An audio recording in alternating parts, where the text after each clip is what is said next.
Shalom again, lekulam. It's so good to see you all. We want to thank you all again for tuning into our series. So this is going to be the last video in our series of what is his true name. From the previous two videos, we can see what his name is not.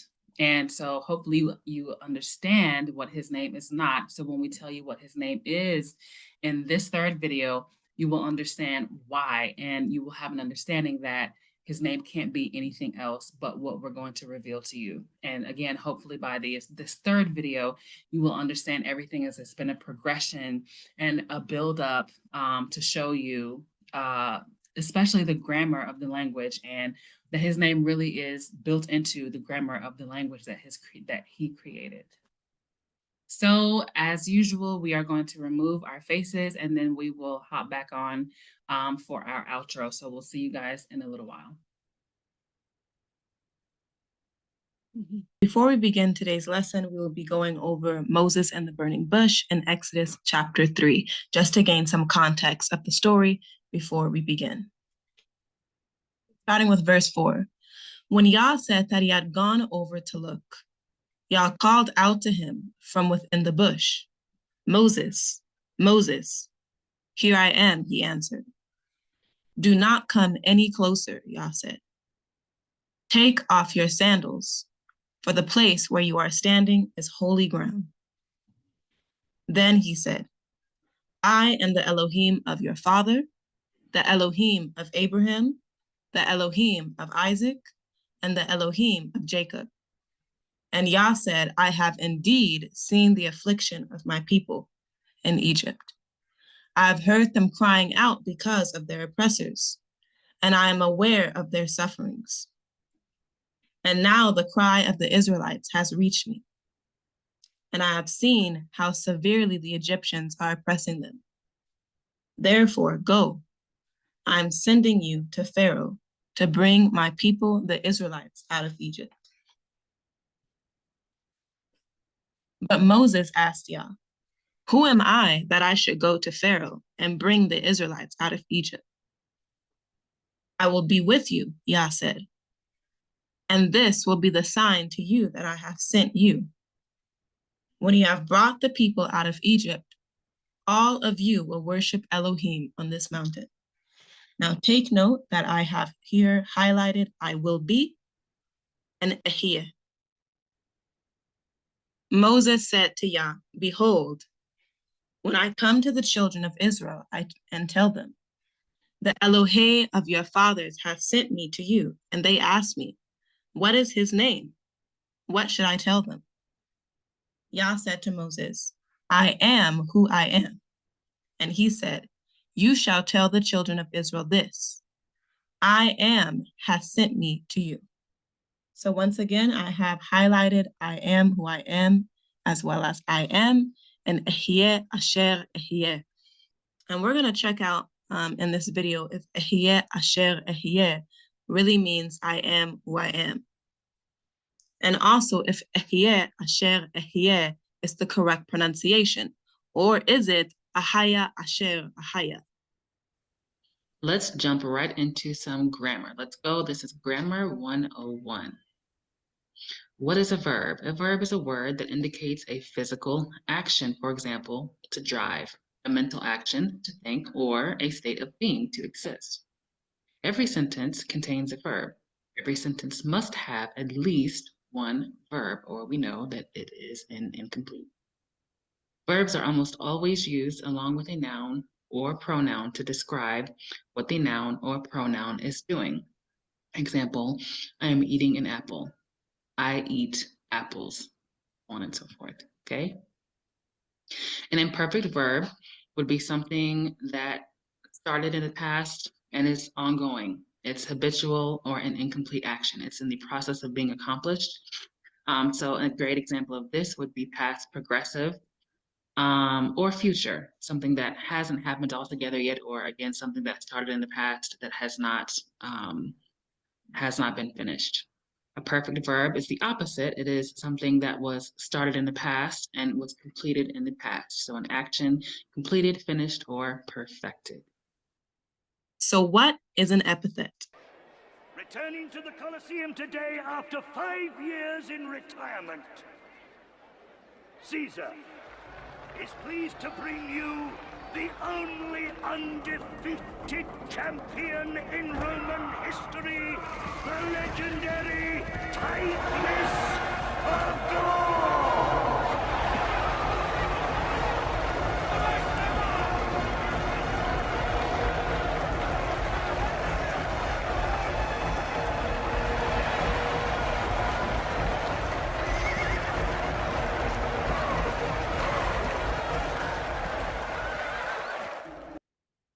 So after watching this quick little clip, I'm sure you were able to gather, I hope you were able to gather what the meaning of an epithet is.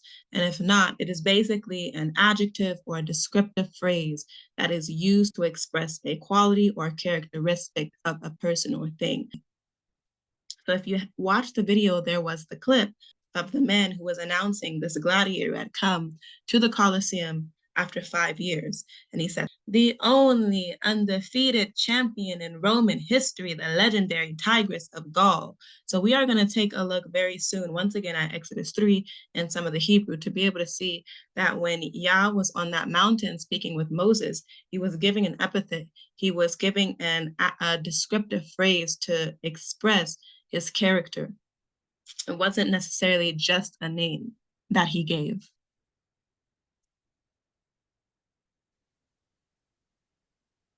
Here we have Strong's 1961, the root Ahayah, and Ahayah is the root that Ihye comes from. Okay, so Ihye means I will be. It's Kal or Pa'al, simple, and it's imperfect because this is in the future. It has not happened yet. And this is, again, is the root that this comes from. And it means to fall out, come to pass, become, or be. Again, this is important when considering Yah's name. Because grammar is so important and understanding Hebrew grammar to better understand Yah's name, it's important to understand grammar patterns. So here we have the verb li'ot, which means to see, and it comes from the root. Again, because all Hebrew verbs have a root, it comes from the root ra'ah. Ra'ah. So we have li'ot is the infinitive, and it comes from the root ra'ah. So I'm going to read present, past, present, and future, well, starting from the present, so that you can hear the conjugation patterns, and especially pay attention when we get over here, because you're going to hear the same patterns, or you'll begin to recognize the same grammar patterns for the verb that Yah's name comes from. So here we're going to start with present. For li'ot, the conjugation for masculine singular is ro'eh, feminine singular ro'ah, masculine plural ro'im, feminine plural ro'ot. Again, ro'eh, ro'ah, ro'im, ro'ot. Past tense, I, so we haven't really gotten to suffixes yet, but anytime you hear anything with an E on it, it's usually talking about myself in the past. So ra'iti, which means I saw, ra'iti.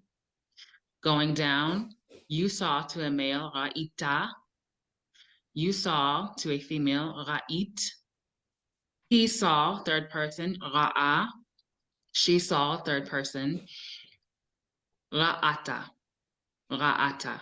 Okay, ra'iti, ra'ita, ra'it, ra'a, ra'ata. And over here, I will see in the future, ir'e, ir'e. You will see, tir'e, to a male. You will see, tir'e, to a female, tir'i. He will see, yir'e. Notice the yod in front, yir'e. She will see, tir'e.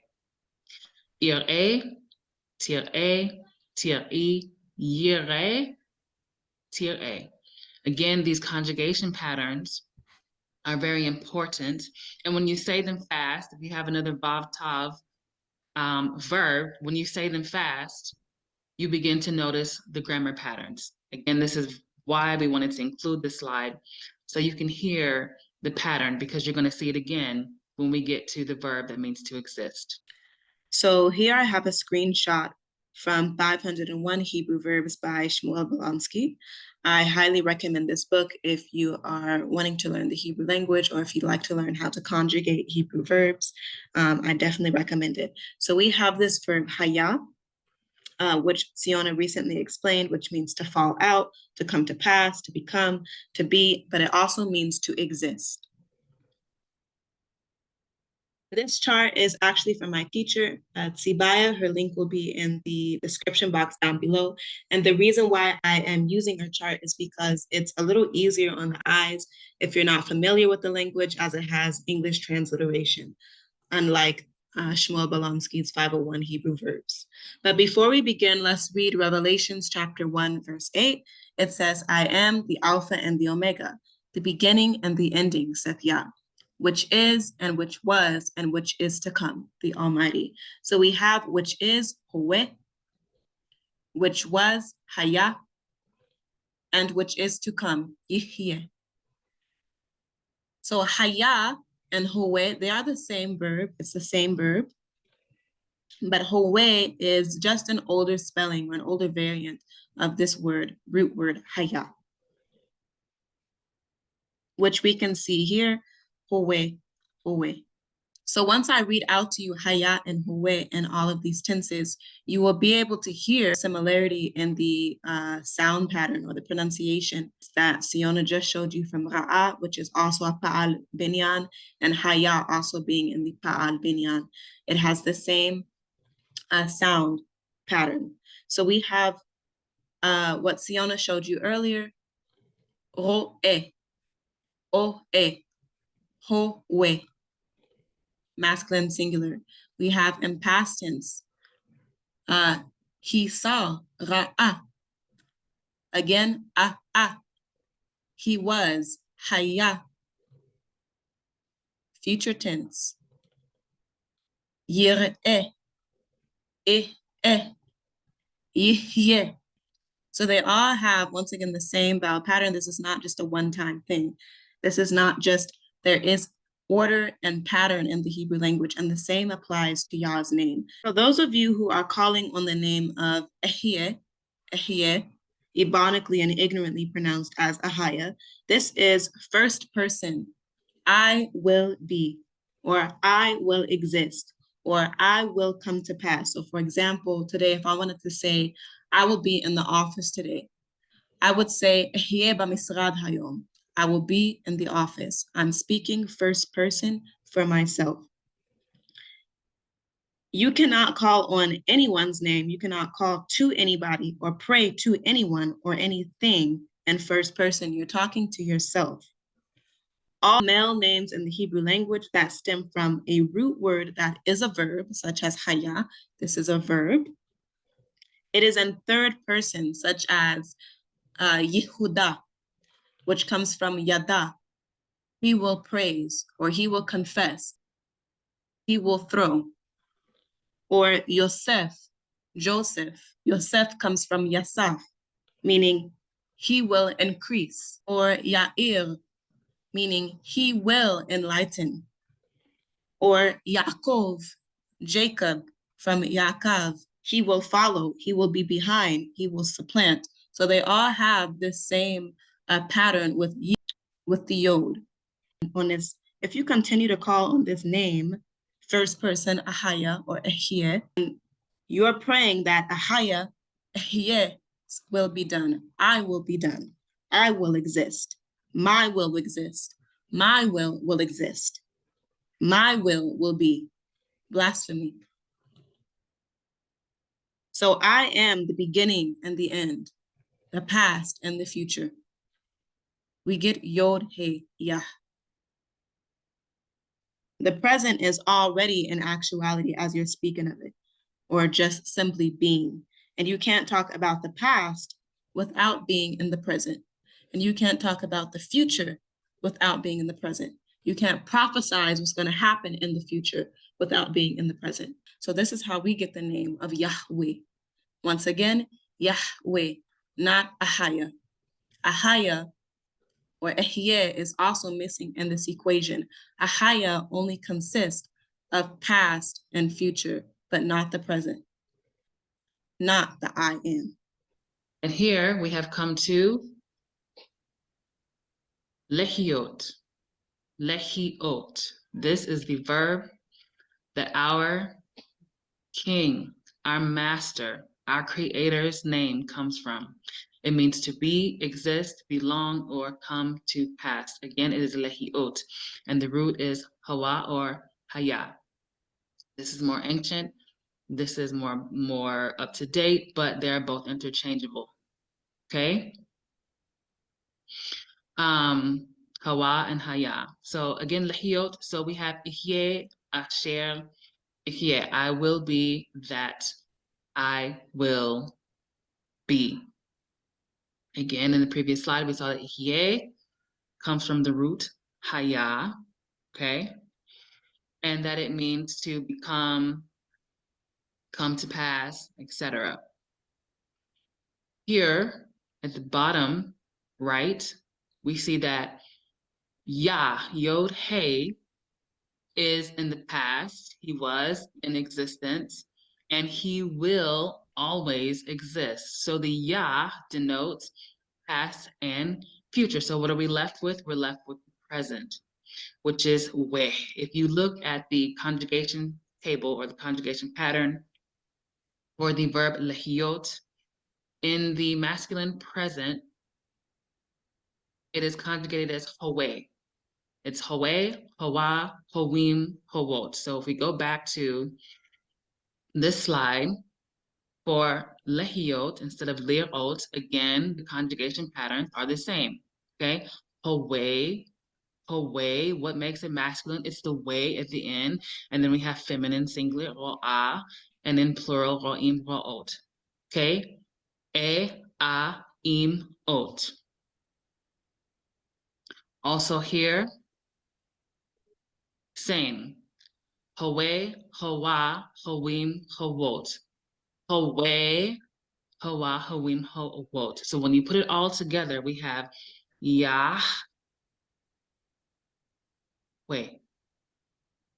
Yahweh. This is the only name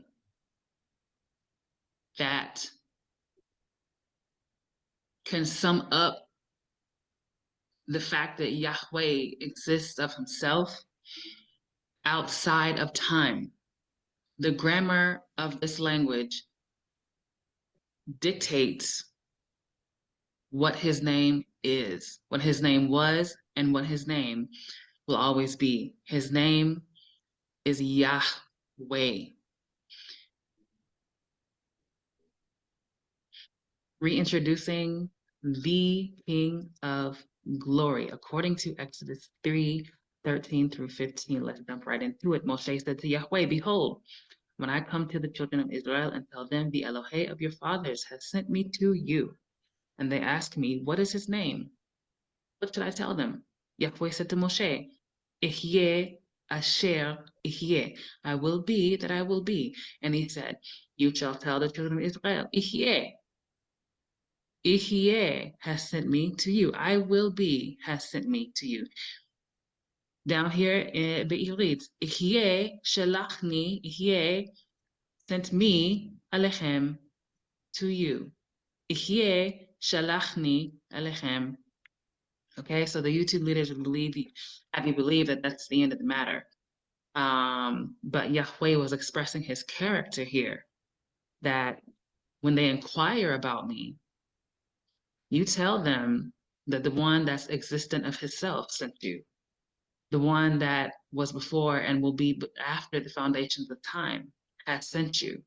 This is my reputation forever, right? This is who I am. And so they would have you believe that that's it, that it was just kind of a title, but that's not true. In the next verse, it says, Yahweh said moreover to Moshe, you shall tell the children of Israel, this Yahweh, the Elohei of your fathers, the Elohei of Abraham, the Elohei of Yitzhak, and the Elohei of Yaakov has sent me to you.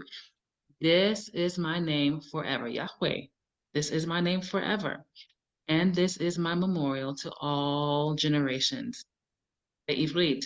Ze Shmi, this, Ze, this, Shmi. We know Shem is name, and the E is my name. Ze Shmi, Lemashal, Shmi Ziona. Shmi Ziona, that's my name. Ze Shmi Leolam. This is my name forever. This, my name forever. Was that Zikri, and this is my memorial. Zekre le do to all generations. Ze Shmi le'olam, Ze Zekre le do. This is my name forever, and this is my memorial to all generations. Yahweh's name was known. Period. Point blank. So this is just a quick reading for those of you who say that Yahweh did not reveal his name before Moses. And that is completely incorrect. Yahweh revealed his name to all of our forefathers, Abraham, Isaac, and Jacob. Now, we're not going to read all these stories. You can do that on your own time. But just really quickly, I have here in Genesis, Abram traveled through the land as far as Shechem. There, he set up camp beside the oak of Morah. At that time, the area was inhabited by Canaanites. Then Yahweh appeared to Abram and said, I will give this land to your descendants. He left from there to go to the mountain on the east of Bethel, pitched his tent, having Bethel on his west and Ai on the east. There he built an altar to Yahweh and called on Yahweh's name. We have here written in the Hebrew, Vayiven Sham, and built there Mizbeach, an altar, LeYahweh, to Yahweh, Vayikra Bashem Yahweh, and he called on the name of Yahweh. It didn't say he called on the name of Ahaya, nor did he call on any other name but Yahweh. It was already revealed from the beginning of time. So this is the end of our three-part series, What is His True Name? We have showed you in parts 1 and 2 what his name is not through an historical perspective, a grammatical perspective, and also through the word of Yah. And we're here on part 3, and we have just revealed our belief in what the name of Yah is, which is Yahweh. His name is consisting of past, present, and future, and it has meaning. It also follows the Hebrew grammatical rules, unlike all these other names that we've showed you. And we hope in sincerity that you were all able to receive this message so that you may also stop walking in ignorance and be able to have some knowledge in what you believe in. And we hope that we have brought you some understanding on the name of Yahweh. And we also hope that those of you who may have been calling on these bastard names were able to come into the truth of what his name is.